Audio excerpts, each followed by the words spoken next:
I'm going to start off by warning everybody I'm not much of a public speaker. The closest thing I've done lately to public speaking is giving a radio report, and nobody ever listens to those really unless you say something stupid, and then they just laugh about it and move on.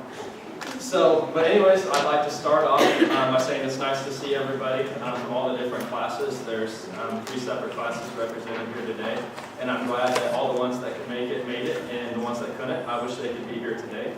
But anyways, like she said, I'm Chris Vinters, and today as a group we are graduating as paramedics.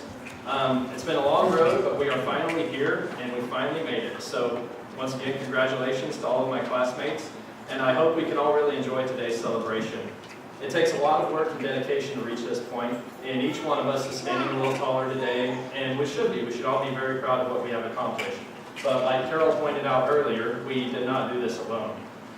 Countless doctors and nurses and other hospital staff took time out of their busy days to mentor us during clinicals. When the clinicals were finally completed and we entered our internships, paramedics across the state of Kansas took each one of us under their wings, and they shared their knowledge with us. They voluntarily subjected themselves to FISDAP.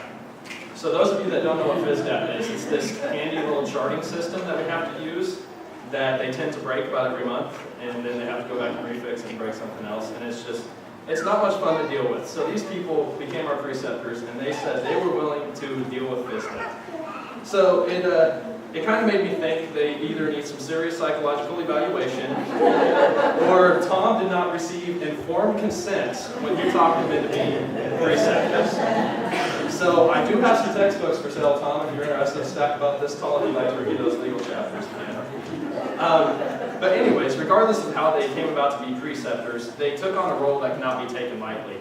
And they did it out of the goodness of their hearts. They shared their knowledge with us. They opened their second homes at the stations, and many of them are actual homes if we had needed a place to crash.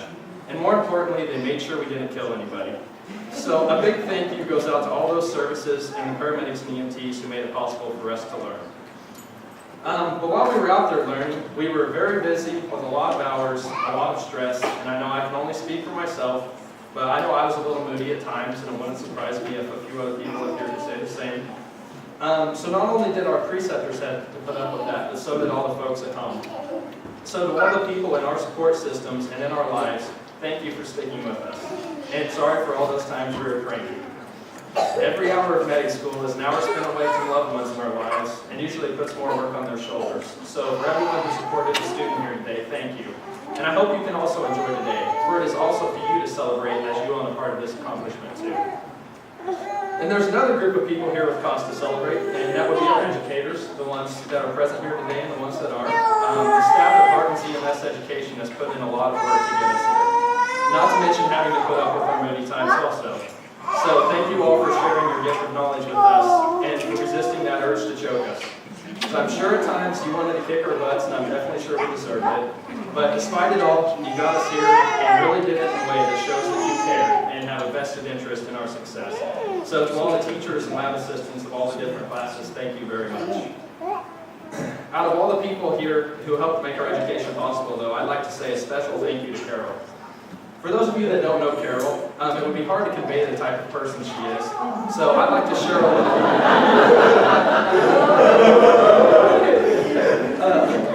I'd like to share a little personal story of actually how I wound up at Barton. A few years ago, I wasn't sure what I wanted to do, and it was suggested to me that I should become a paramedic. And I didn't know anything about it, so I got on Google and I started looking stuff up. And before too long, I realized about 20 minutes that, this is what I want to do. This is for me. But Google doesn't tell you how to make that happen, and I was clueless. So I sent off some emails requesting help and information to a few colleges that had paramedic programs in the state of Kansas. About 20 minutes later, I had an email return from Carol. And I can tell you she was not only the first to respond, she was the only one. But she personally took me step by step to get me enrolled in my EMT class, because apparently you just can't go straight to paramedic school. And she did all this, I believe it was like a Thursday and Friday. She did all this work over a Thursday and a Friday when class started on Monday, the very next Monday. So, and since then nothing has changed. She's been a constant advocate for her students, and she's available 24/7 and full of passion. She really exemplifies what it means to go above and beyond the call of duty. And I know you've had a rough year this year, Carol, in your personal life, but you still managed to handle all of that and all of our problems at the same time. So I feel very confident that I can speak on behalf of all the students in our class here when I say thank you, and that you have our utmost respect. also like to say a quick thank you to all the people behind the scenes, like Mary Jane and all the ones who I don't even know about, that are the glue that hold all of this together, I'm sure. And I'm sure I've missed one of other people that deserve a thank you, and for that I apologize. But I figured I better move on. When I sat down to write this speech, I kind of struggled with what I wanted to include. And these types of speeches always seem to have some kind of advice, and not really in a position to give advice, and they always have some kind of very cliche well wishes about, chasing your dreams and soaring with eagles and all that. And that doesn't really fit for paramedics, because after all, we work in water-filled ditches at 3 a.m. So I was searching for something to say, and a few weeks ago I was on shift, and I just happened to be watching some TV before I fell asleep. And on this TV show I was watching, there was a poster, and it said "Practical Idealism." And it kind of caught my attention and made me shake my head in my half-asleep state, because initially, to me, those two words did not belong together. If something is practical, it's just practical. It's the easiest or cheapest solution. It just makes sense. But if something is ideal, that's the way things would be in a perfect world. It's the best of the best in every way and how. But after I thought about it for a couple of minutes, the pairing of these two words started to not only make sense, but also seem very, very fitting for why paramedics are even here. Because the ideal answer, when they started looking at fatalities occurring in the pre-hospital setting, would be to have a physician respond to every call for help. Every car wreck could get a full trauma team, including a trauma surgeon. Every chest pain call could be answered by a cardiologist and a pulmonologist and a gastroenterologist. And they could stand in your living room and argue whether it was the big one, or pneumonia, or the pizza gate an hour ago. And that would be ideal. You would have the best of the best. But that was in no way practical. So they made paramedics. They took some people, they gave them highly specialized training, and that's where practicality met idealism. And we've learned a lot since then. We no longer put sandbags on flail chests. Like, hey, you have trouble breathing, let's throw 25 pounds of sand at you. But I really think there is some food for thought in there that can help and be applied to our careers today too.